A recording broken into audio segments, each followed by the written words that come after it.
Are we ready, Becca? Yes, we're ready. Good morning. Right. So good morning, everyone. Welcome to our virtual session, our May 28th virtual session. We're so happy that you all are able to join us today. Shasta's not here. She's out on today, so I am going to attempt to facilitate our session today. So please be patient with me. So I'll Okay, so just a few reminders. So remember to, mute your mic. If possible, your video. Please cut your video on. This session is recorded, so just want to remind you all around that. So also take breaks. So we do encourage you to take breaks as needed. So this is navigating through teams. So I'm not going to really dive deep into that. So this is our team feature. If you want to raise your hand, breakout rooms, mics. To mute, unmute, or if you want to share your screen. So as always, I do want to walk us through our norms for today. So we always want to participate respectfully, welcome multiple viewpoints, devote your attention to those speaking and sharing, ask questions for clarification, be courageous and speak your truth, own your intentions and your impacts, and we're going to also honor our time together. So we also want to stay connected. So as a reminder, we do have our Kentucky Lead SharePoint site, which is absolutely amazing. Becca has done a really good job with updating and things in our SharePoint. We also have a directory, so that's a way for you all to kind of stay connected and to reach out if needed. And also our Kentucky Leads discussion board. So we are continuing to review our discussion board. So please engage in your discussion board questions or comments. So in case you missed it, our April session was instructional support students with low incidence and disabilities. You can go into SharePoint to review that session. So our agenda for today. So what we're doing now is our scholar check-in from 10 to 10:05. Then I will come in and provide a Kentucky Leads update. Next, we will lead into Dr. Scott's presentation around MTSS and PBIS. We'll take a short break between 11 and 11:05. Between 11:05 and 11:45, Dr. Scott will come back in. No, I think then we'll go into our breakout rooms and dive a little deeper around MTSS and PBIS. We'll come back and do our group sharing, and then we will wrap it up and do our evaluation. All right, so now we will go into our Kentucky Leads update. So first we have Kentucky Leads Summit. So we're very, very excited about Kentucky Leads, the summit. It is next Saturday, next Friday and Saturday. Check-in begins at 3 p.m. on June 3rd. So we are planning a meet and greet. Check out, it will be Saturday at 11 a.m. and we on June 4th at 11 a.m. And we will provide time for you all to check out if needed. We will send this information in an email next week along with the agenda. So, but we did want to make mention around check-in. It will be at the Embassy Suites. Check-in begins at 3 p.m. Check out is June 4th at 11 a.m. Upon check-in, you will be asked to have a credit card, which will hold, and the hotel will hold $50 on your card. Also with valet parking, valet is $36 a night. However, the fee is also going to be added to KDE, so we will be paying for your valet parking for those days. So that's just kind of a reminder around Kentucky League Summit. Again, it's next week. Well, we're very excited about this, and we will send out additional information, hopefully by Wednesday, which will include the agenda and also information around hotel accommodations. The discussion board. So we also encourage you all to please continue to engage in discussion board questions. Again, we are reviewing the discussion board, so just please continue to go back and forth to engage with your colleagues. Cohort 3 applications. So we are continuing to accept applications. If you have any friends, colleagues that would like to participate with Cohort 3, the application is open until June 3rd. So I think that's just a couple of more days that the application will be open. So again, those applications will be accepted until June 3rd. There's also one other update around our Saturday seminar. So we will not have a Saturday seminar on next month, which is I believe is June 30th, because the topic that we're going to present for June will be included in the Kentucky Lead Summit. So we're not going to have a Saturday seminar next month in June. We'll pick back up at the end of July. Okay. Okay, cohort 3 applications. So are there any questions?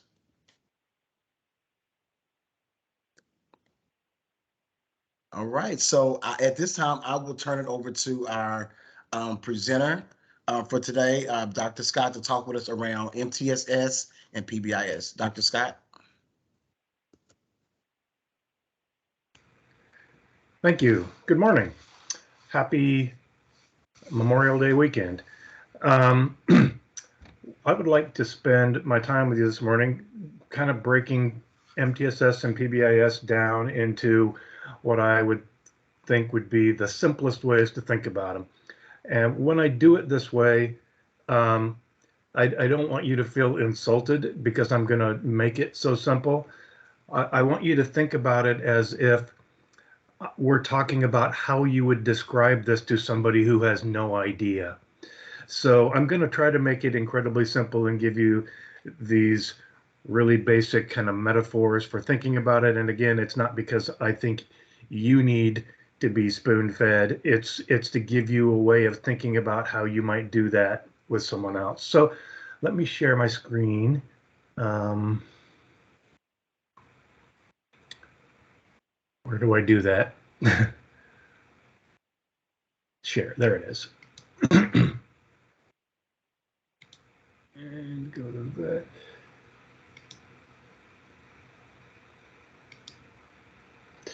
So do you see one slide or my presenter view right now?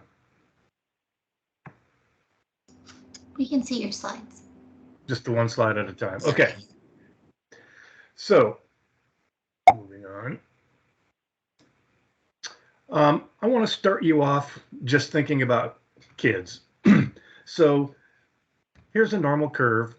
If you were to assess all of the kids that you know in any particular domain, math, reading, science, social studies, social skills, anything, what we know is law of big numbers, it's going to fall out something like this, where most of your kids are right in the middle. Some of your kids really struggle and some really excel. But typically 2/3 of your kids are absolutely the average kid right there in the middle. Now, what we want to think about then is, what does it tell us about a kid being somewhere on that curve? So let's just say I walk into your school and I pick a kid totally at random. That kid that I pick at random, if you're betting, you should bet that I'm going to pick a kid that's going to end up right at the very top of that curve, because there are more of them than there are anyone else. Now, what we want to be able to think about is, what does that predict about them in the future? And actually knowing that you're right in the middle predicts that you're going to stay right in the middle unless we do something different. But being on one side or the other of that curve actually is a good predictor for continuing to go in that direction. So I want you to think about it like this. We'll get rid of the normal curve, and I just want you to think about it in terms of a snow hill. So again, I've gone into your school and I've picked this random kid that I'm representing here by a snowball. So that kid is perched at the very peak of that hill. This is the absolute average kid. Now, what we know is, in nature, things don't just sit still. You don't get the exact same score every day. You get a range of scores, and this is an average where you're landing right now. So what we want to think about is, what might happen if the wind blows or the earth shakes or somebody messes with that snowball and starts it rolling. So ask yourself, what do we know about a snowball that rolls downhill? What could you say happens to it? And if you're at all familiar with snowballs, you know they get bigger. And when they get bigger, they get heavier. And as they get bigger and heavier, they roll faster and they're harder to stop. There's a Newton's law in here somewhere. And that's a great thing if it's rolling to the right, to the success side. So a kid comes in the door and I say, "Glad to see you. How you doing today? Did you know that we walk in the hall here? Show me what that looks like. Wow, you're a great walker in the hall. On that very first day of school, we could say that that kid experienced success with hall walking. Not with everything, with hall walking. But notice that that snowball got a little bit bigger on the success side of this hill. And this is what we know. Every single time a kid is successful with anything we ask them to do in school, increases the probability of another success. Success begets success. It's a fact. We know that. How many successes will it take in order for your snowball to roll without us needing to roll it anymore? We don't know. And it depends probably upon who the kid is, what their history is, what we're teaching. But we do know success is necessary. And for a lot of our kids, if we don't go in and push that snowball to get success, they'll never get it. And if they don't get the success, you can't predict that it'll keep going. What we want is we want that snowball to roll to the bottom of this hill where it's so heavy and so big and rolling so fast that it won't stop and it will roll for the rest of their lives. All we need is for success to take over. So think about it. When you first started learning to read, there was somebody there saying, yes, good sounding out. What's that sound? Wow, you're good at this. Nobody does that for you anymore at all. Never in your life are you reading and someone comes over and compliments your sounding out of a word. The reason they don't need to do that anymore is because once you develop enough success with something, you also get confidence and independence. And this is all we're trying to do with kids in schools, no matter what we're talking about, whether it's, again, academics, behaviors, mental health, social, emotional, it's all the same thing. What are the things we need to teach, and how do we create environments that make snowballs more likely to roll to the right? Because we've got the same thing going on the other side, but it's not pretty over there. So, and I've heard people say this before, I'm not going to tell that kid to walk in the hall. I expect them to walk in the hall, or they're old enough to know to walk in the hall. Okay, so I can totally agree with you. They are old enough to know to walk in the hall. That doesn't mean they'll remember. It doesn't mean that it'll happen. But if my way of thinking about this is how we find failures is we sit back and we wait for them and we jump on them. So I can just wait. And this kid walks in, comes through the door the first day and comes running down the hall, so excited to be in school. And I can go over and I can nail him. Hey, we don't run in halls around here. I've got my eye on you. Okay, well, there was a behavior. There was a consequence. A consequence could have been certainly more constructive than that, but it was a consequence that helps to teach something. But what has happened on the first day of school is the snowball is rolled in the wrong way. Now, on all these examples, that snowball isn't going to roll halfway down the hill because of one little thing on either side. It's an accumulation of things. But again, remember, every single time, and it works on the other side of the hill just the same way, every single time a kid fails with anything you ask them to do in school, statistically increases the probability of another failure. And it's really kind of just common sense. If I said, I'm coming to your school tomorrow, I want to watch a kid who's going to have a problem, you would pick the kid who's had the most problems, because problems predict problems and successes predict success.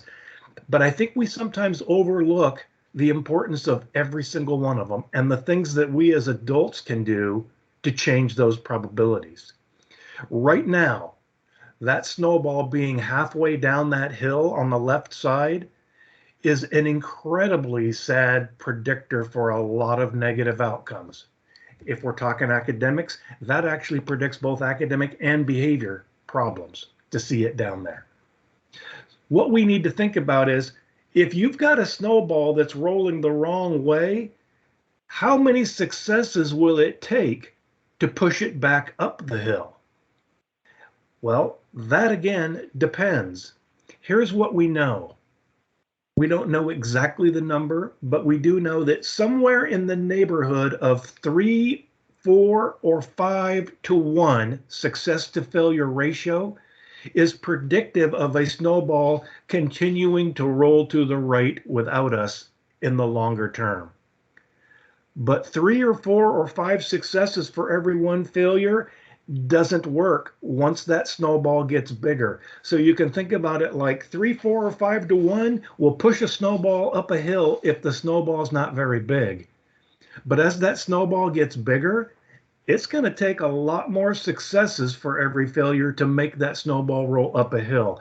And while we could say 4 to 1 on an average for the average kid or at the top of that hill, the evidence we have right now says once you get about halfway down that hill, and with those, when we were on that last slide of the normal curve, those colored bars were standard deviations. Once you get to be more than 1 standard deviation below the mean in terms of behavior or academics, it takes about 14 successes for every failure to predict that snowball going right. The longer we wait to do something, the more we neglect to prevent and create successes early, the harder our job will be when there's a failure. As that snowball continues to roll, there will be a point where there's nothing we can do about it. And that's a sad fact. And this is, I've spent my professional career working with kids with severe behavior disorders. And in our field, we talk about kids down there, we treat them as if they have diabetes instead of some curable disease. You can't get rid of it. You're going to have to teach them to live with it in certain ways. And that's the sad failure. But you could look at it very much the same way in terms of academics. Show me a kid in 4th grade who's a poor reader, not a non-reader, but a poor reader. And all the science we have says the probability of that kid remaining a poor reader for the rest of his or her life is 0.88. 88% probability that kid will never be a good reader. Now, some of that may be a disability. We don't know. Going in right now, we don't know. But we do know this. If we could have prevented that from getting that big, we'd have a lot better chance of keeping that success going for the long term into the future. So it all comes back to things we do. And what I really want to talk about today is things we can do to move snowballs to the right. I'm not going to talk a whole lot about how to make big ones at the far left go up. That's a whole nother discussion, although a lot of the things we're going to talk about are identical. But more, are there systems? Are there things we could put in place in schools that would just kind of automatically create opportunities for us to do things that would push snowballs to the right? Every single one of the things I'm going to talk about is something that an adult does. They don't happen naturally. They happen because people thought about it and did something. So as we go through the day, I want you to think about gambling. That's what we're going to do. I'm going to keep asking you to make a bet. And the reason I'm asking you to make a bet is because I think that's what we're doing when we work in schools. We're looking for evidence-based practices, things that give us the best chance. And every time I say evidence-based practice, there will be somebody who says, yeah, but there are all kinds of evidence-based practices. And they'll bring up something that I think has very little evidence and say, here's some evidence. And to that, I would say, sure. But if you were betting your own money on this, and you've got something that has 50 years of hard research that says it gives you a big effect, and you got something else that has 2 articles that say it's worked in a study, if you were betting your money on it, why would you bet on one that looks like it might be okay versus something that really looks like it is okay? It all comes down to probability. Some things work better than others. Some things give us bigger effects. Some things give us faster effects. Some are easier to do, which means they're more likely to be done and have an effect. Those are all questions we have to answer depending upon who the kid is or the kids are and what it is we want. So I want to gamble with you today, but I want you to think about this simple equation. A are the kids. So they could be all the kids in a school, in a classroom. They could be a small group of kids. They could even be one kid. We'll talk about schools. C are the things you want them to do. You want them to handle a conflict without punching anybody. You want them to say 4 when you say 2 plus 2, etc. You got a whole curriculum of things that you say, these are the outcomes we want. And this is the question I think we ask in education that's the wrong question, and it leads us to the wrong answer. We ask this question: what could teachers do to get that outcome? And the reason I think that's a bad question is because the answer to that question is a million things. There's a whole million things we could do that could lead to that outcome. But that's not the right question. The right question is, what could adults do to maximize the probability of that outcome? That's a very different question. There are 1 million things that might change that outcome. There's one that has a really high probability. That's what we have to ask.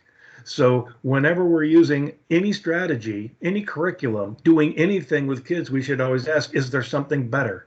Because if there is and we're not using it, we aren't doing everything we can to move a snowball. So in general, we know what these things are. There's really no mystery around this. Here they are. Be explicit. Teach kids what you want them to do. Don't make them guess. Don't hope that they get it. Jump right in and say, here's why this is important. Talk to them about why it's important for them. There should be a rationale that makes sense, and teach it.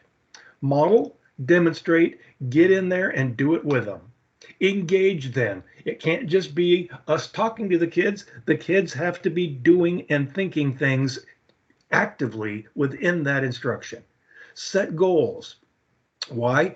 Because we know that when you set a goal and communicate progress toward a goal, you get bigger outcomes. And it doesn't matter whether those goals are set with kids or adults or anywhere else. We know setting goals and monitoring progress toward a goal gives you bigger outcomes.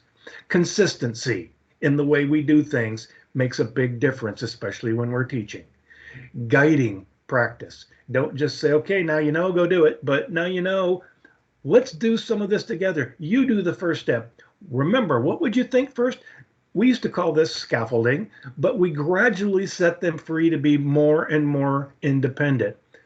But the whole idea behind all of these things is, how do we create a success, and how do we facilitate that success continuing to the point where we don't need to do it anymore because success has turned into confidence and independence.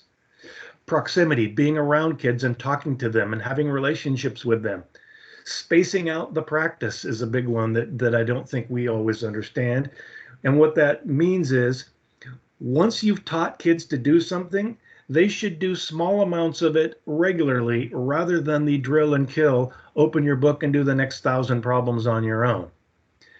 We want to have formative as well as summative assessment, and that formative assessment is in the form of feedback to the students. And that bottom line one there, if what we're doing with all of those things I just described doesn't set us up to say, good for you, you did it right at least 4 times more often than they did it wrong, then we've got to go back and redo all those things in some way to make it work better. The question will never be, should we engage these kids? But if it's not working, the question might be, how could we better engage these kids? What would be more interesting for them? How do we make this work? If, said again, if what we're doing isn't making a difference, then we have to change. So MTSS is this umbrella term for talking about all the things that go into multi-tiered systems. PBIS is under here, RTI is under here, the Interconnected Systems Framework, including mental health, is under here. But all we're doing when we talk about MTSS is looking at that triangle. And that triangle is really pretty simple for us. I want you to think about that triangle as simply a set of ways of thinking about kids. So the green triangle is every kid in the school. What will we do for every single kid from the moment they walk through the door that first day of school. What kinds of things can we be doing that create snowballs rolling to the right? The yellow one is, there will be some kids when we do all that good stuff at green whose snowballs don't roll to the right enough or even roll to the left. And so the question is, what kind of things do we have and what kind of procedures and processes can we put in place to prevent those snowballs from rolling to the left any further, because we can't let them get out of control? And the red is simply, despite our best efforts, there are always students, for whatever variety of reasons might be, whose snowballs continue to roll left and are dangerously left. And so what kind of things do we have for dealing with those kids? Because if we don't do something big right away when we notice that getting that bad, it'll get to the point where we probably won't make a difference. And so my background is in special ed. My degrees are in special ed, and I always taught in special ed. I don't think that red triangle is special ed. It's kids that need the most. Now, I guess I would argue they should all be special ed, but they're not necessarily. And so I don't want to make the mistake of saying, well, if you don't qualify for special ed, then you can't get what we need there. Again, I would argue that if you have needs that are that big, you should qualify for special ed, but I don't want to conflate those two completely. Again, when we do this, we can do it in a whole bunch of different domains. And when we do it in one versus another, we change the name. So when we do the behavioral or the social emotional, we tend to call that PBIS. When we do it with academics, we tend to call it RTI, and when we do it with mental health, we call it interconnected. And there are probably other ways of talking about this too. But when we say all of these together, that's what I think of as MTSS. We're not trying to only focus on one domain. We're saying, what are all the ways kids' snowballs need to roll right, and how can we work on all of those? Having said that, I'm going to spend my time this morning talking specifically about the behavior part. Regardless of what one we're talking about, we're always doing four things, and that's what I'm going to go through this morning. What do we know about predicting when, where, why that will be a problem? Knowing that we might have that problem with those kids on those things, what can we do to make that snowball roll the right way before we ever get going? 3, how can we make sure we all do it? Because if only half the adults in our school are doing this and the other half say, I don't want to do it, it isn't going to work as well, or potentially not at all. And 4, how do we know if this is working? Because if we're doing something that's not working, we're wasting everyone's time. So we need to be able to monitor whether this is working. So as we get into PBIS, all we're talking about is that system of things we do that work for kids, but specific to behavior. And I think social emotional falls under here too. So I was a doctoral student back in the early 90s at the University of Oregon. And PBIS hadn't been completely invented yet. And at that point, it was called Effective Behavior Support, EBS. And I was in a room with George Sagai and Rob Horner, Jeff Colvin, Ed Kamanui, and they were talking about what eventually became PBIS a year or so later.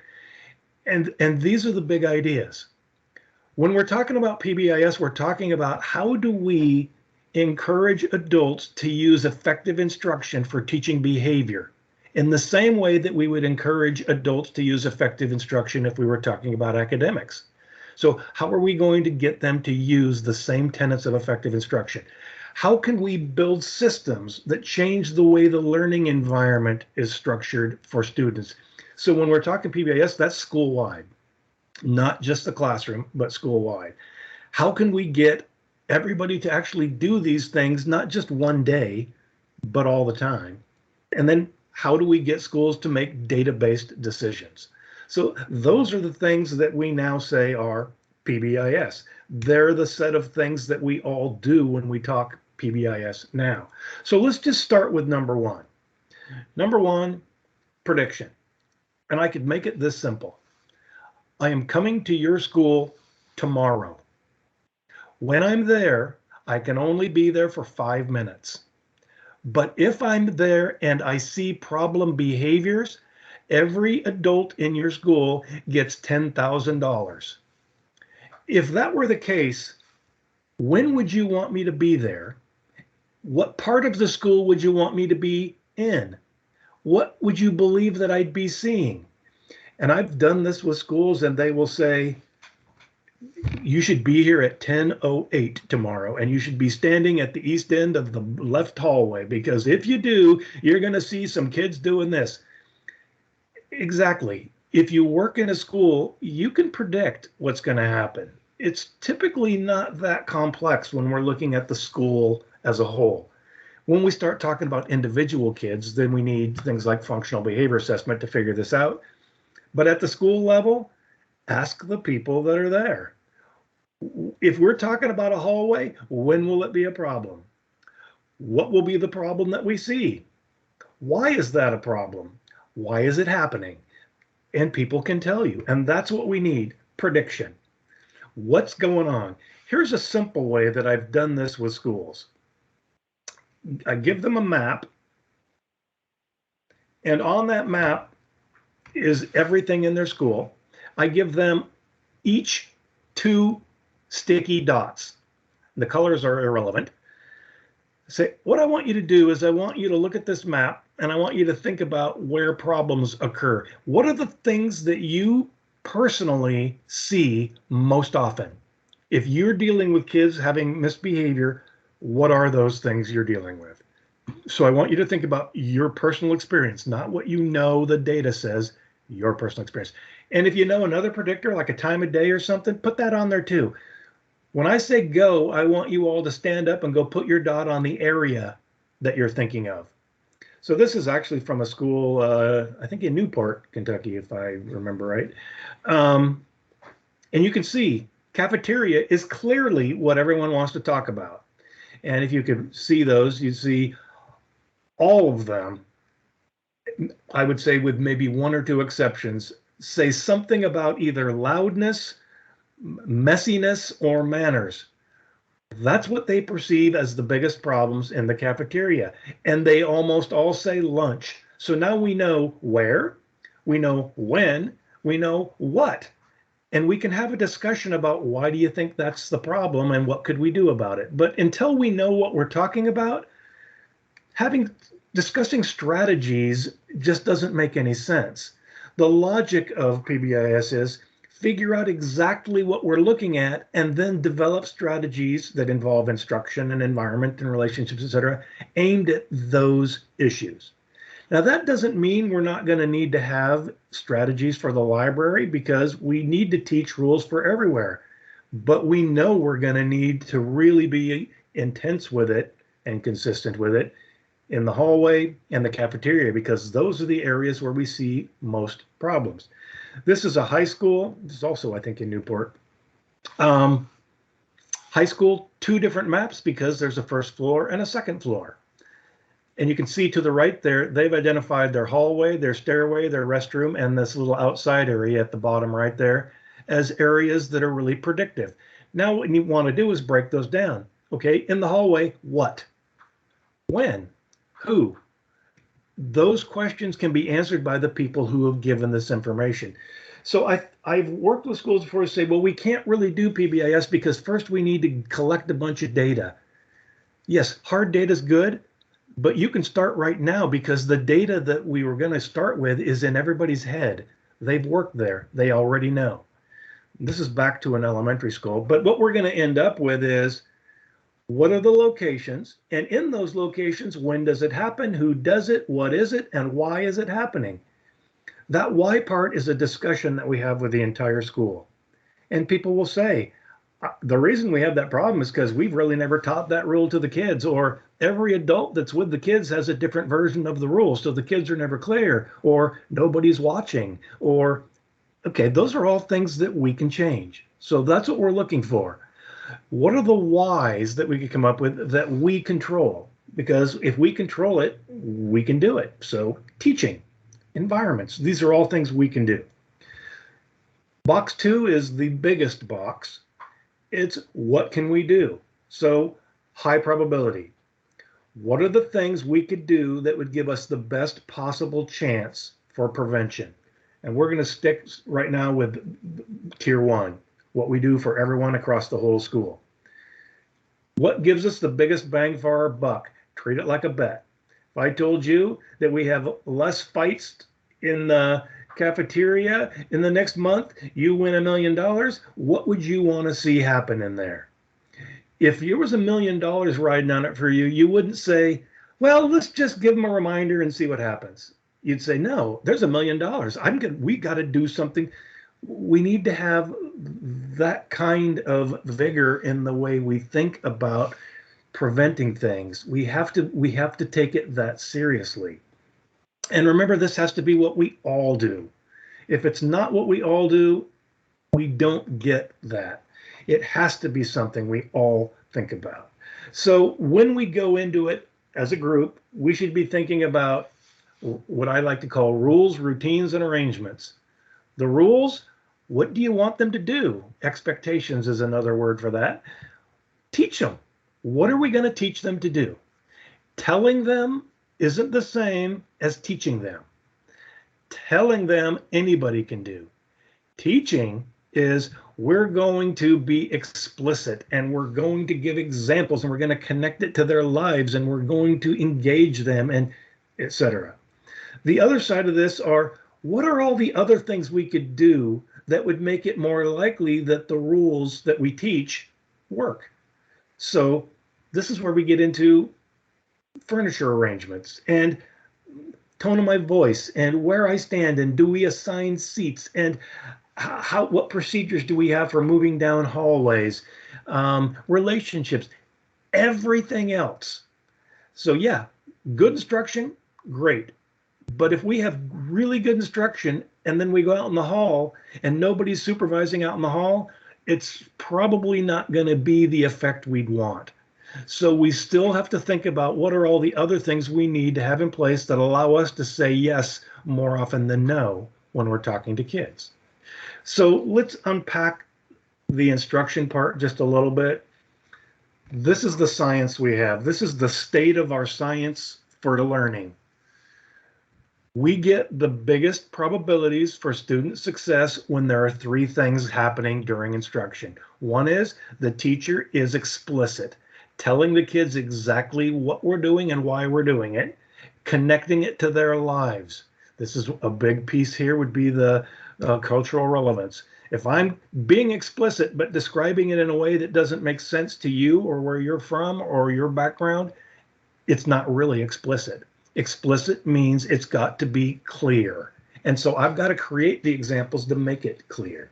2, the kids need to be doing things other than passively listening.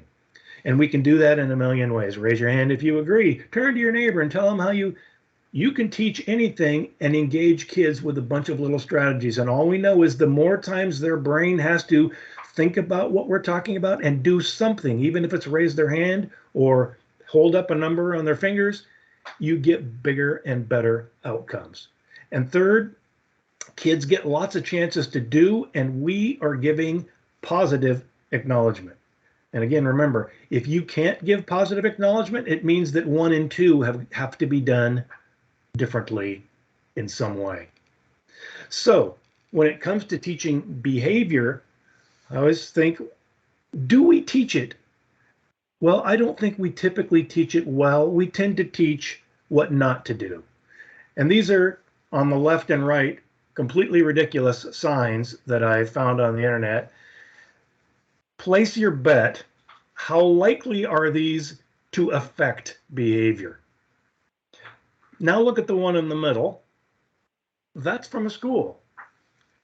I think it's the same as the ones on either side in terms of being ineffective. First, Most of your kids know, if not all of your kids know, they're not supposed to hit someone else. I don't think that there are kids out there going, boy, I didn't know we weren't supposed to hit. Why do they do it? It works. Someone's talking bad about you, you punch them in the mouth, they stop. What we should be teaching kids is, what should you do if someone's talking bad and bothering you? So we teach respect other people, but the example we don't teach, how do you respectfully interact with people who are not being respectful to you? Because if you don't teach that example, it all goes out the window. And so this is again where we need to think as a school, where do kids fail? Why do they fail? What should we be teaching them?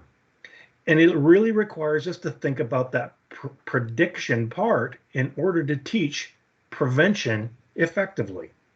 Taking that same logic, we need to have rules that kids will remember. And here's one thing we know. If you just give kids a random set of rules and they don't really understand why we have those rules or how they connect to their lives, they will be gone in 30 seconds. The memory does not hold random rules. So we say these things. How many times have I told these kids this rule? It's like, but you didn't contextualize it. You didn't give them an opportunity to think about what that means for them and why and how it fits into things. If it's just a walk in the hall, that isn't good instruction. You think about if we were teaching math or reading, if a teacher just ran in and yelled out a rule, plus sign means add, no one would say, well, that's good instruction, because there was no context, there was no interaction, but that is the way we do behavior. We tend to yell out rules. So think about this learning model here. That long-term memory holds all the information you need to be a successful human being. You have a problem, your working memory goes and looks for a solution, and your long-term memory is organized to find solutions. You've got a folder up in your long-term memory for flat tire. You get a flat tire, you go up there and you open the folder and you say, what do I know about flat tires? What should I do? But those folders were built from experience. We're now trying to give kids a whole bunch of rules and expectations for how to engage when in a school building. But we haven't built a folder.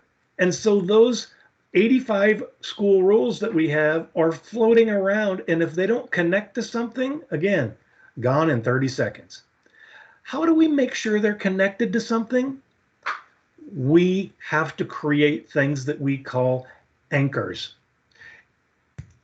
In PBIS, from the very beginning, we have thought that schools would create a set of big ideas.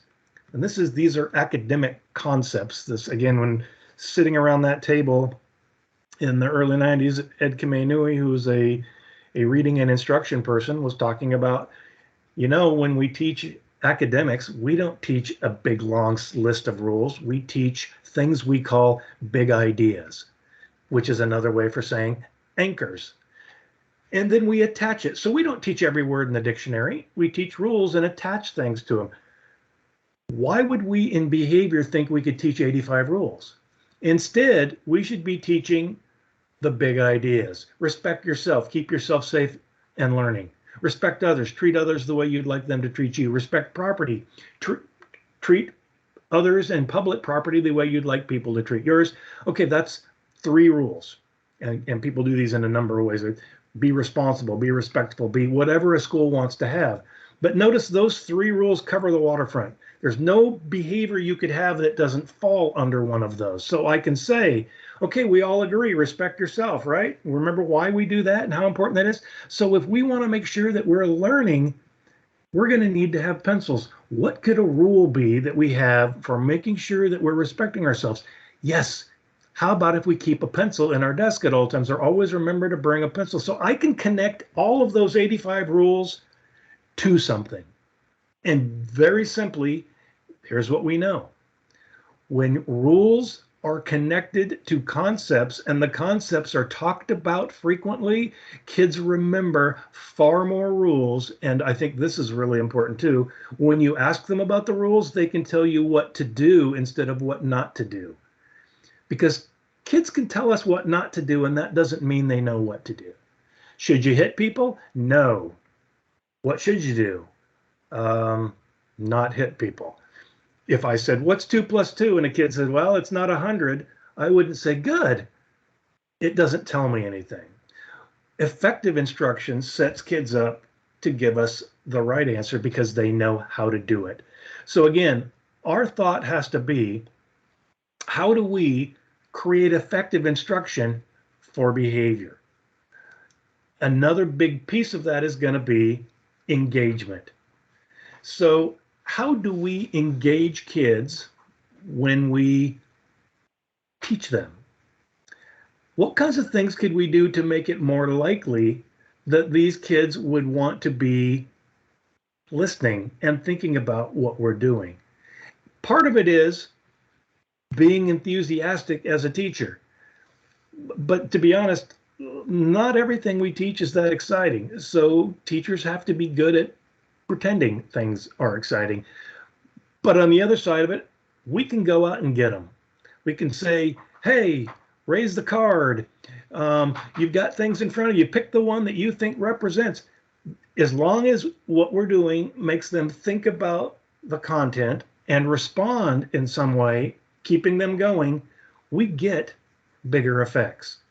So we've spent the last 15 years almost studying this at Louisville. So we go out into schools and we sit in every classroom and we watch what the teachers and kids are doing. And what we find is teachers don't engage kids nearly as much as we think we do, and in ways that aren't necessarily useful. And I'm going to show you some of that data. I'm going to just tell you a story here without showing you anything except this picture. So on the left, this was a sophomore classroom, physics. And they couldn't find a teacher in this high school, so they found an emergency certified person who knew physics but had never taught. And they asked me if I would hang out in that room for a while with her. And so she's teaching the Doppler effect, which is about sound waves. I'll explain in a second. And not a single kid's head raises to look at her while she's drawing the waves on the board and talking about them. So first, how do we make the Doppler effect exciting for sophomores? That's a tough question. And I'm sure there are ways to describe it better. But what we needed, I felt like, was something to really kickstart. And I talked to her and said, we've got to make them wonder about this so that they might want to ask a question about it and we might go somewhere with us. And so this was her idea. The next day she came in. And again, so the Doppler effect is when an object is making a sound and it's moving. On the front part of it, the sound waves get compressed and you get a higher pitch. And on the back part where it's moving away from the sound waves, they get elongated and you get a lower pitch. So she came into that room without saying much, took her phone out, turned it on and made it make this loud tone. And all the kids look at her. Okay, now she's got all the kids looking at her. She puts it in a plastic shopping bag, and now they're really confused. And she picks up that bag and swings it around her head. And as she does, the phone changes sounds. Wee, wee, wee. Every kid there is staring at her. And then she and I both in there started saying, why is it making a different sound? And they all start asking questions and putting out hypotheses about why. And notice all she did was play a trick.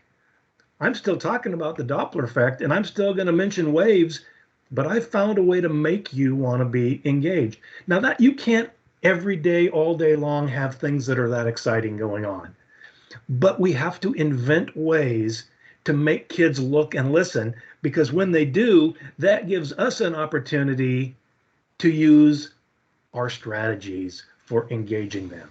So the whip around is where you go around the room and ask, everybody give me an example or an answer or something you're thinking right now. Y'all know choral responses. Hey, everybody yell out something right now. You can do it with a hand signal. Cued retell is turn to your neighbor and tell them what you think the biggest ideas are here. And your neighbor could have it written down and can give you prompts and reminders about it until you get it.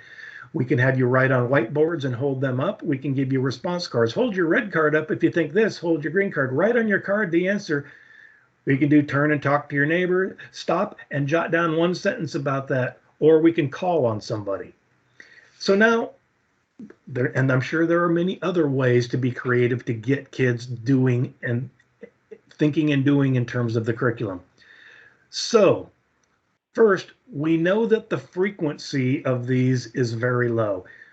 The evidence we have says during instruction, not all day long, not during practice, but during the time when you're delivering new instruction, kids should be engaged 3 times per minute if you want to maximize the outcomes.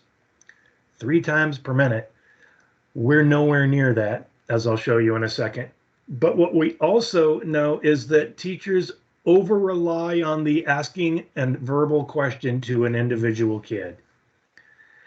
So let's go back and think about who we're talking about. Kids with challenging behavior. Things we know about kids with challenging behavior, they tend to have low verbal skills. They tend to have low academic skills. If we start thinking about it like that, then to say one of the things we're going to do as part of PBIS is to really increase our OTRs, opportunities to respond, but all we're doing is picking out those kids and asking them hard questions. It isn't very engaging. Choral responding, response cards, gestures, peer discussion, and manipulatives don't happen very often at any level of school. I kind of thought we would see higher levels of these at elementary, but we really don't. At every level, we tend to rely on asking an individual kid. So this is data from Kentucky. This is 2000 and I would say 14 or 15, maybe, when we did the study. As part of Project ABRI, we used to go out and work with schools all over, and some of those schools were given to us, or we were requested that we work with them, and they all tended to be really low-income schools.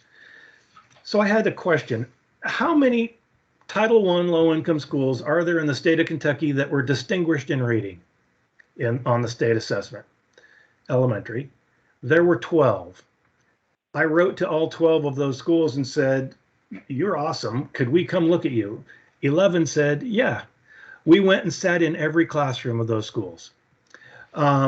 We coded what the teachers and students were doing in every classroom. I then matched a sample of 11 Title I schools with needs improvement in reading, and we went out and coded what was happening in every classroom in every one of those schools. This is a hierarchical linear modeling, which can tell us a lot about these relationships. And what the one big thing we found was group OTR, meaning opportunities to respond delivered to the entire group, was predictive of the differences we saw in academic achievement. And here's how big the difference was. The average kid in a high achieving poverty school gets more than 260 extra chances to respond during instruction every week. There's the difference between distinguished and needs improvement. It's the only thing that was different when you looked at what was going on during instruction. So let's look at that last part, which is positive feedback.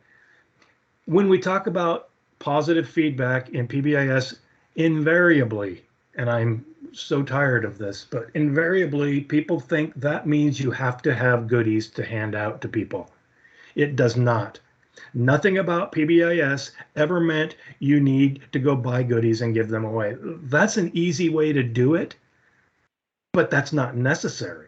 What's necessary is affirmation, verbal feedback. Wow, you did that well. Now, that doesn't mean you can't or shouldn't do anything else with tangibles or recognition systems, et cetera. It's simply, it's not necessary for most schools. What we want is to crank up the number of positive statements. So first, let's look at the data we have on OTRs. Remember, we wanted 3 per minute? This is what we actually see during instruction. It's very low. It's too low to the point where it doesn't really do much for us. Here's the feedback rates. So, like we said, on average across the school, we'd like to be in that 3, 4, 5 to 1 range. Elementary is in 3 to 1 range, but I would argue that having a high ratio with super low frequency doesn't mean much. I mean, if at elementary I'm hearing something positive from a teacher every 6 minutes, that's maybe not enough, because at middle school it's every 13 minutes and at high school it's every 23 minutes. So teachers say something positive not nearly as often as we might think they do. And by high school, they say something negative at the same rate that they say something positive. So when we think about effective instruction, being explicit, being engaging, and providing feedback, the data we have would suggest we don't do that very well. And that becomes a bigger problem for us. And lastly, while we're talking about this, I think it's important that people understand what effective consequences look like. And I would always take it back to academics. If you're teaching something academically and a kid gets it wrong, we use corrective responses. We say, well, think about that again. What would be a better way? What's the rule? Talk me through. Show me the right way. We tend not to do any of that when we talk about behavior. So when a teacher says, let's go back to the rule and think again, we call that a correction. And on the last slide, you can see corrections don't happen. We figured out, we hear a teacher use a behavior correction once every 13 schools we go to. It isn't something teachers do, but look at the negative statements. Those do happen a lot. And so if you're betting, it's a bad bet. What schools tend to want to do, PBIS schools, is they tend to want to say, well, where could we put those kids, or how could we get rid of them in some way? And I think it's really important that people hear this. We have zero evidence that removing a student from the classroom or the school will result in a decrease in problem behavior. I'm not suggesting kids should never be removed. I mean, I've worked in lockdown settings. I always taught in a self-contained DVD room. I know that there are times when kids need to be removed, but that shouldn't be the first thing we do, because there's no evidence that it's effective. We should use it for safety's sake, not for behavior change sake. And so I think when we look at PBIS and we think about being consistent and getting everybody on board, a lot of that is getting everybody on board with acknowledging that we need to say thank you more when kids do it right, and we need to use correction more, because that's effective instruction. I think everything we've talked about so far is effective instruction. But what I'd like to do is jump in to another piece of this, and relationships.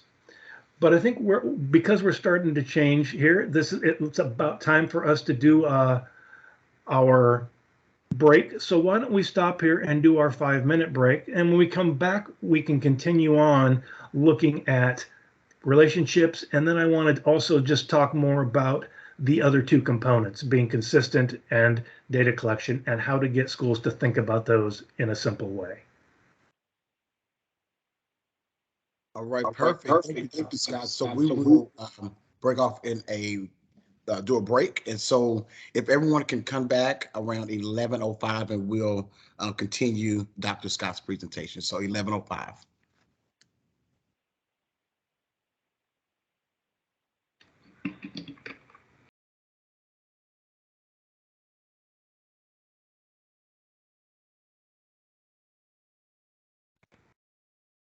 Okay, I'm sorry. My screens went nuts and I couldn't find where I'm supposed to be. All right. Are you seeing the one slide right now? Yes. All right. Sorry about that. I somehow minimized that screen and couldn't find it. All right. So what I'll do is hit a little bit on relationships and talk about just a few things.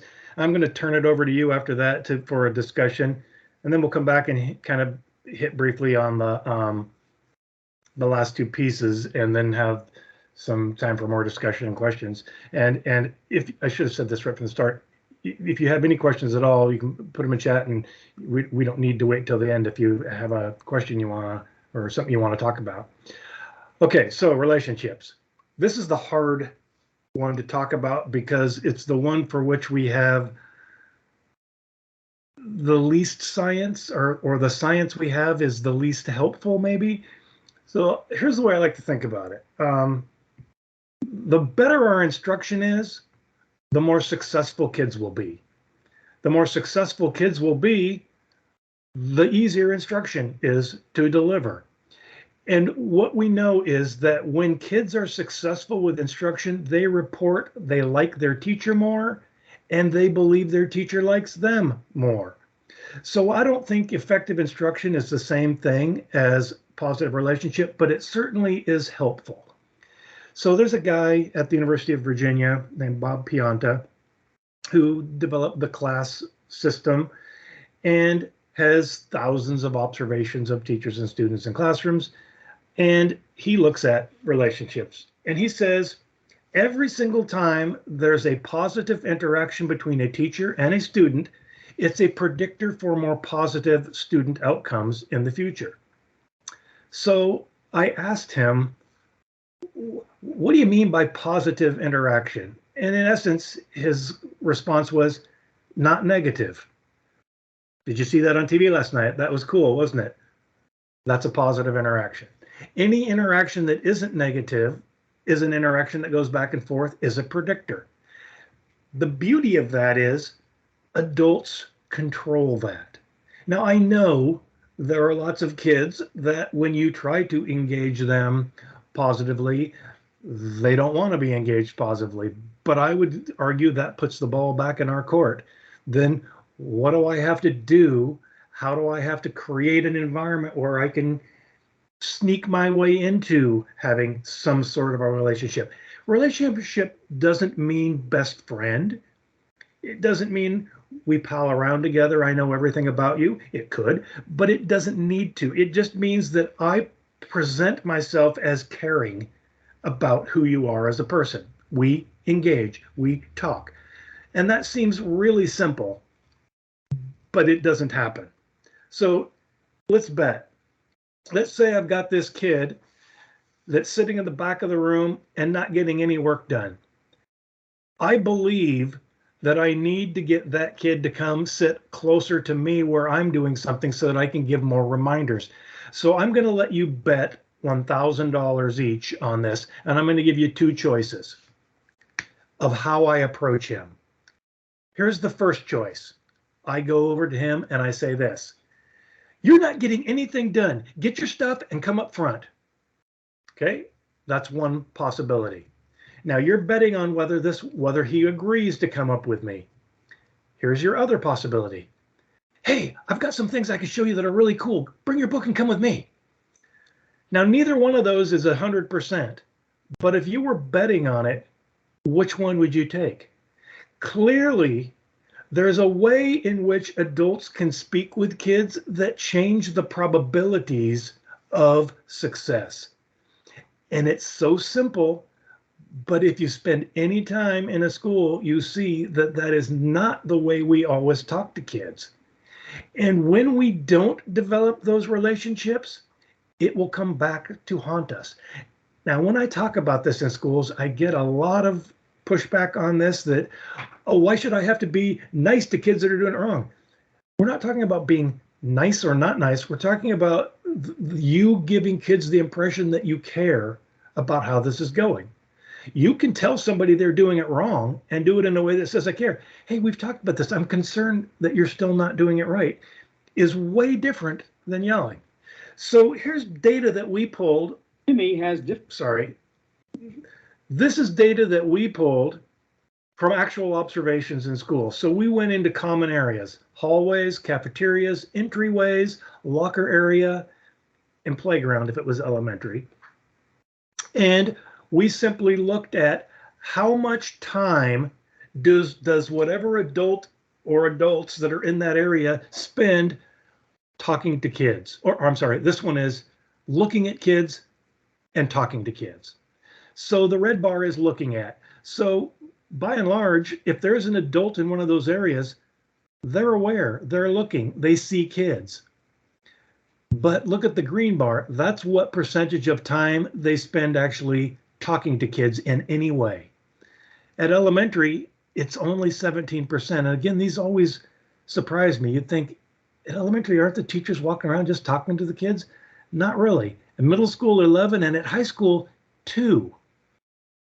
So when they do talk to them, what's that look like? And here's that data. When they do talk to them at elementary during that 17% time, during that time, it's far more likely to be negative. At middle school, the negative is just a little bit higher, but the positives are lower. And at high school, look at that for high school. At the high school level, if you're in a common area, the average adult will say something negative to kids every 23 seconds and something positive to kids every 4.3 minutes. So let's say we've got a kid who's in the common area with the teachers, and this is what it's like. Why would they come to class in a good mood? Now, again, we're not suggesting that the teacher should be running around throwing flowers at everybody and, trying to be everybody's best friend. But I would call this opportunity lost. I'm with them. I'm looking at them. As Bob Pianta said, positive means not negative. What kind of an interaction could we have had? So put this together, and I want to show you a couple of pieces of data, and then I'm going to ask you a question. This is data that we've recently published on just opportunities to respond and feedback at the school level. So across the entire school. 1, we know that when we look at those, they are associated with the higher those are, the lower suspension rates are. And either of them by themselves do that. Knowing simply that adults use higher rates of positive feedback is associated with lower rates of suspension. Knowing only that adults use more group level opportunities to respond gives us the same association. If you put the two together, going into a school, and this is significant at the elementary level, almost significant, but not quite at middle and high, knowing that both of those things together are happening at a high rate is predictive of the percentage of students that are proficient and distinguished in reading and math. So we know these things are important. We know they work. And this is why we've tried to embed them into PBIS. And obviously we're talking academics here, so we should also be embedding them into MTSS, RTI, whatever else we're doing.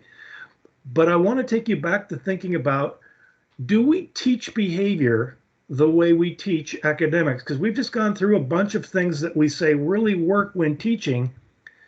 Do you think we use high rates of opportunities to respond and engagement kinds of strategies when we're teaching kids the rules for walking in the hall or getting in line for lunch or whatever else we want them to do?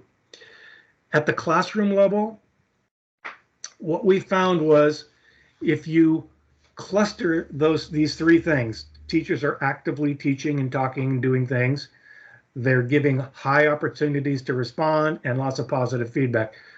Well, actually, we just clustered about 7,000 teachers worth of data to see how many different types of teacher are there. Something called a latent class analysis. It revealed 3 clusters. So think of high, medium, and low. Now you can predict, knowing that a teacher is high, medium, or low, what does that predict for students? And what we found was, knowing that if you watch a teacher teach for 10 minutes, and while they're teaching, they're using those 3 strategies in the lowest chunk of all teachers, we could say right now, I can predict while I'm watching, your kids are 27% more likely to be off task and 67% more likely to be disruptive. We know this.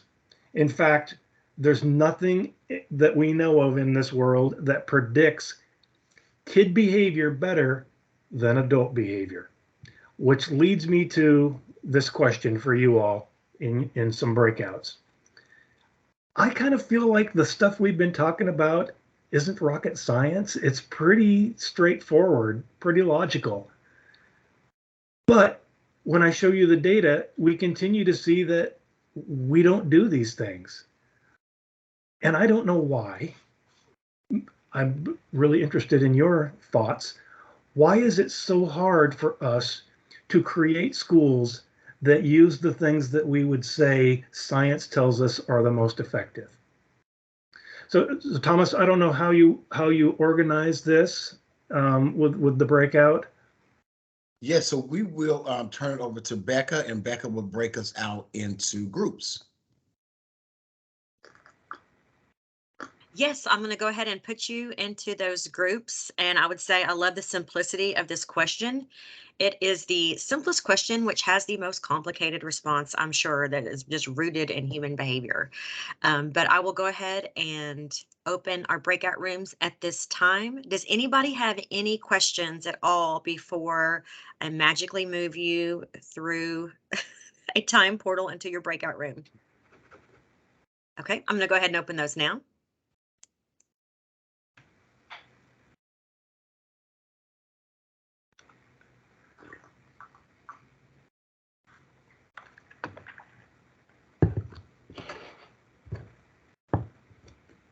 Those rooms are open. Discussions were interesting. I'd love to hear your thoughts. I've got just a couple more slides to finish out our 4 steps. So we spent most of our morning talking about the first 2 steps, prediction and prevention. Again, our biggest box was prevention. Box 3 is, how do we make sure we're all doing what we said we were going to do? Box 3 is the most difficult of the 4 boxes. What we know is, if we're not doing what we said we would do, it's unlikely that it would make a difference. I mean, great plans that aren't implemented don't do much.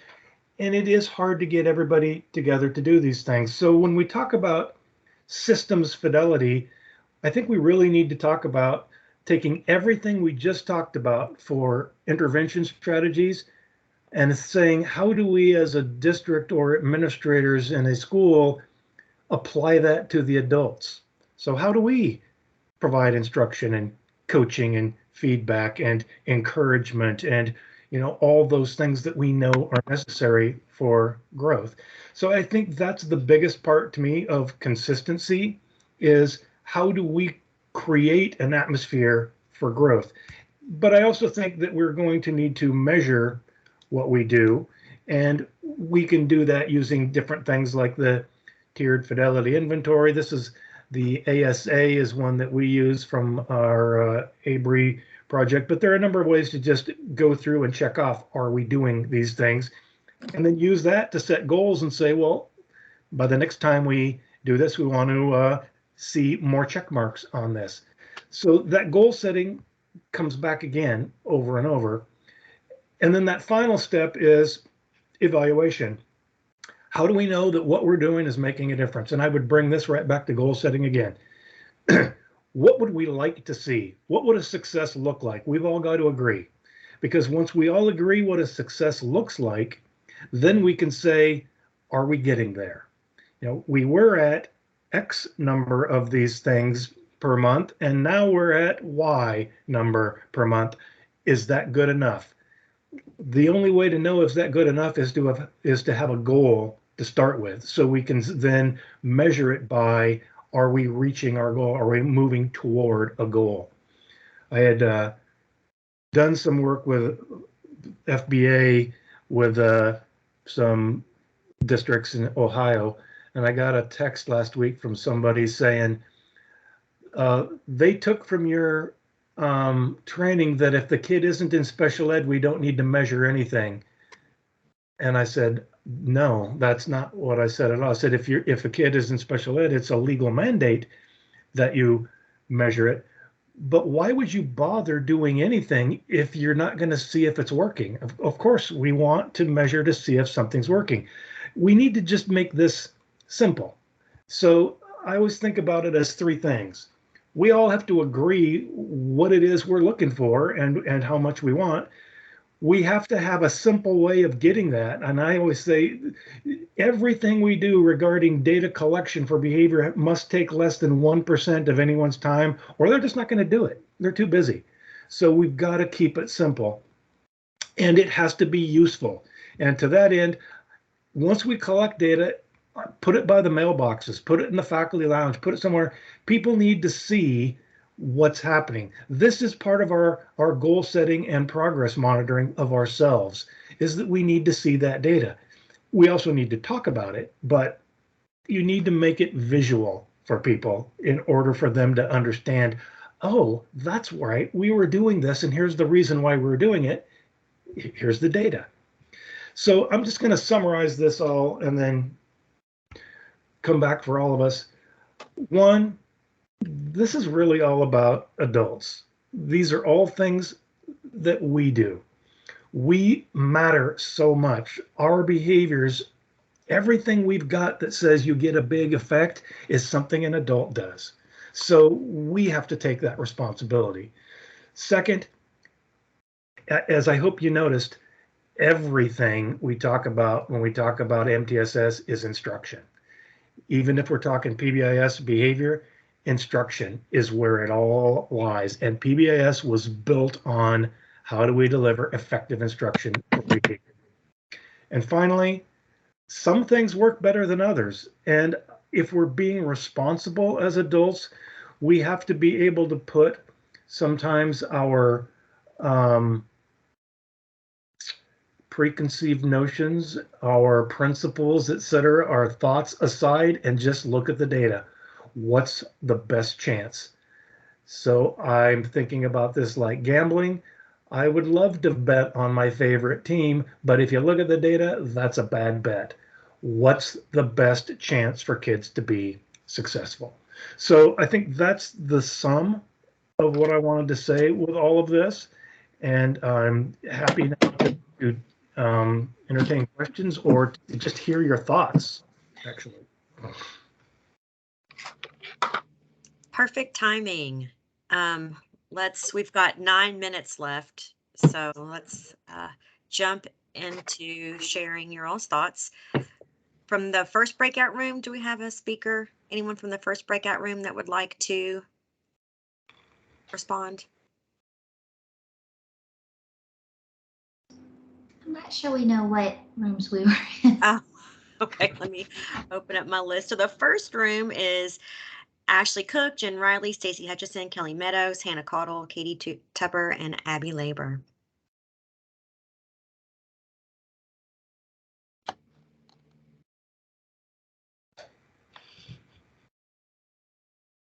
I'll go, and the other girls can follow me up because I'm sure I'm gonna miss something. But I just was sharing with them, being a classroom teacher and now being at the department, just having two different perspectives on things. Is the most profound thing I think I heard Mr. Scott say for me was, you don't walk in the classroom and say plus means add, go do.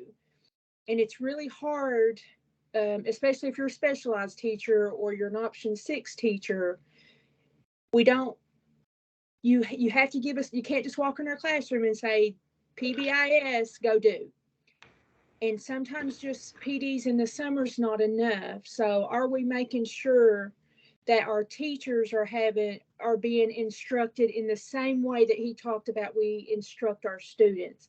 just because we're 40 doesn't mean we know or we understand or we have those foundational skills, especially as an option 6. I came to the department and there's things I'd never heard of ever, and still don't truly understand, but because, that wasn't part of my job, that it was all new to me. So you have to have continuous conversations with me and say, just making sure that you understand what you're doing, that you're understanding the why. So I guess that comes back to what he was saying about the districts, and we cannot just walk in the classroom and say, Miss Riley, PBIS, go do, because we talked about it back in July and it's January, and I just want to make sure that you're doing it. Like, we have to make sure that we're instructing the teacher and supporting them, on a district level, not 3-hour trainings every Friday on it, but just kind of touching base and making sure that we still know why we're doing, or that we truly, truly understand. In a big meeting, I'm going to tell you I understand because my peers are sitting next to me. I'm going to say, yes, I got PBIS. I've got it.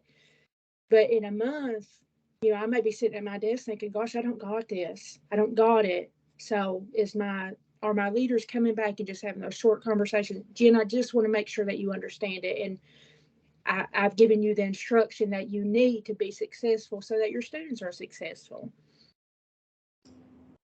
I agree, Jennifer. I think it is about almost explicit instruction for the teachers. And one of my coworkers said this, and it just keeps coming back in my head. She said, we're relying on trickle down enlightenment. Like, we're hoping that we're going to do really great planning at the top and that it'll trickle down to the teachers. And that doesn't always happen. So it's got to be explicit for the teachers so that it can be explicit for the students as well. We're still learning too. We are still, we're still learning too. So I agree. I think, to me, it's been the most beneficial. A conversation in a training, a 5-minute training after school, or a 5-minute conversation in an after school meeting does not equate to training. That's just because we talked about it briefly doesn't mean that teacher truly understands. It's not a training. It's not specific. So it's really hard. It's just really hard to learn it all in one time and retain it. It's just got to be explicit. I agree with that 100%, Catherine. For me, that's just for me speaking. Yeah, and I think teachers want to do the right thing and they want to do what's best for students. I mean, we're all here because we believe in students and their success. And I think show them this data, what Mr. Scott has presented this morning. I mean, I don't know if you've seen my comments, but I'm pretty much like that emoji where my mind is blown with this data that we're seeing. And I mean, I know for Graves County, where I'm from, like, I haven't seen this before, so I'm just like, let's share it, get the word out, because I think that then changes perspective and will get us all going on the right track, because collectively, teachers want their kids to be successful. Mm-hmm. And we can't make assumptions about what teachers know. We have to continually have conversations to make sure that they understand, not just a PD in the summer, but I think because we have 2 or 3 degrees, we assume that we know all there is to know about child behavior or child development, and we don't. We just, or we assume that a teacher has heard about PBIS. We assume that they know where that data is stored. So again, that comes back to that explicit conversation by districts with teachers saying, this is where this is, this is where this is, this is where you need to, this is just being more explicit, just like we are with our kids.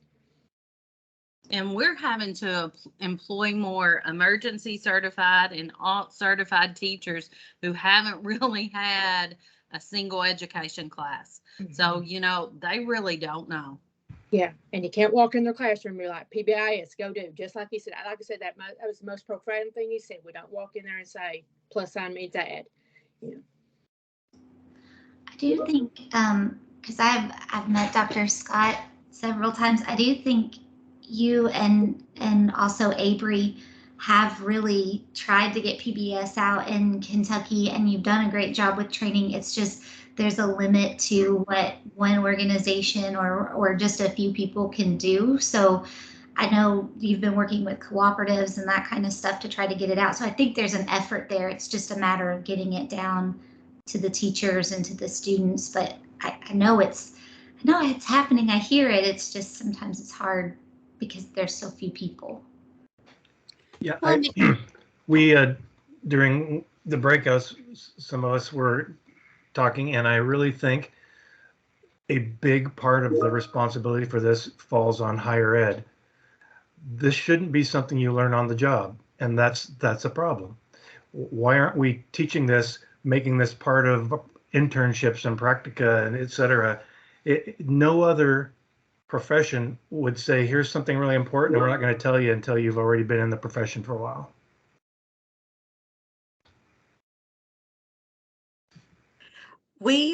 Thank you for that conversation, those comments, and we are running behind on time.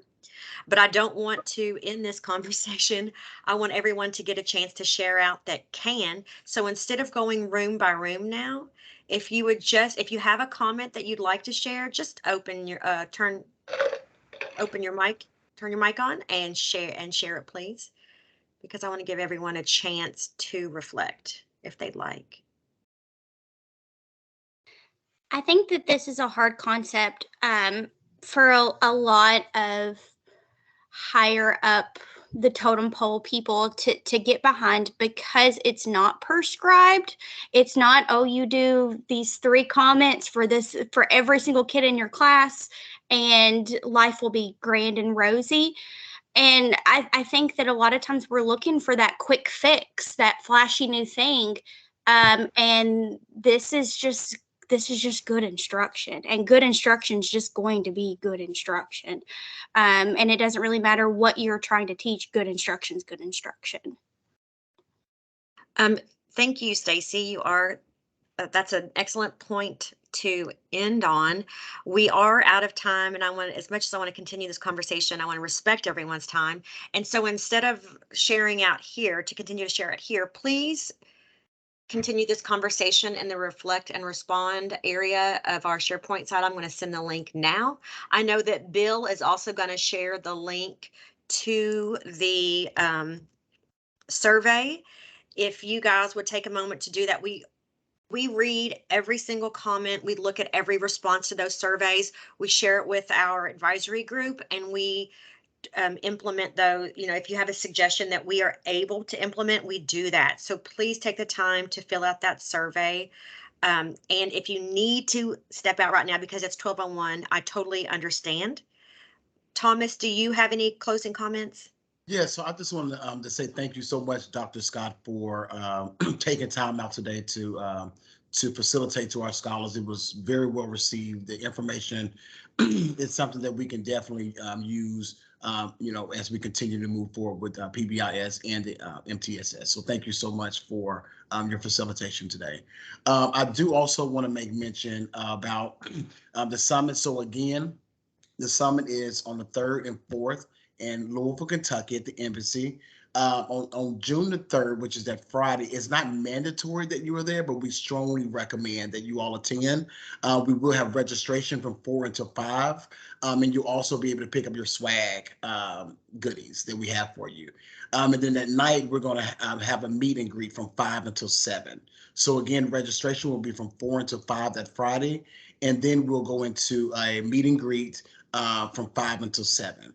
Then we will, after that, the next day we will continue with our summit, and that's when the actual event will begin. And that event will begin at 8 o'clock with the welcome and introduction, and our day will end around 4:15.